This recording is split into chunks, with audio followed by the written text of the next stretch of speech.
Number 43، احمق اور جاہل لوگ سب سے زیادہ خوشحال ہوں گے۔ جتنا بیوقوف آدمی ہوگا، جاہل ہوگا، اتنا زیادہ وہ آدمی خوش ہوگا۔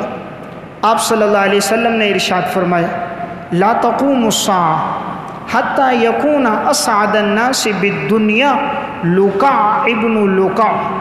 قیامت قائم نہیں ہوگی یہاں تک کہ لوگوں میں خوشحال انسان وہ ہوگا جو احمق اور جاہل ہوگا، یعنی نسب کے اعتبار سے گھٹیا، لوگوں میں جھگڑا کرنے والا، لوگوں میں فحش کلامی کرنے والا، اس کے پاس دنیا بہت ہوگی، اس کے پاس پیسہ بہت ہوگا، بڑا خوشحال ہوگا۔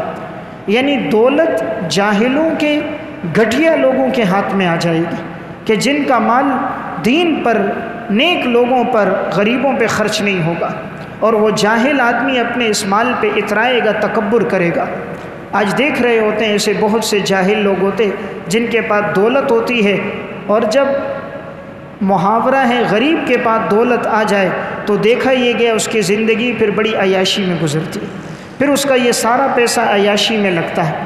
پیسہ تو اپنا راستہ نکالتا ہے، پانی اپنا راستہ تو بناتا ہے، جب صحیح راستہ نہیں دو گے غلط راستے سے نکلے گا، پیسہ ٹھیک جگہ نہ لگے تو غلط راہوں پہ لگتا ہے۔ تو جاہل اور بیوقوف لوگوں کے پاس دنیا ہوگی اور ان کے دنیا کا یہ مال بے حیائی کے کاموں میں خرچ ہوگا۔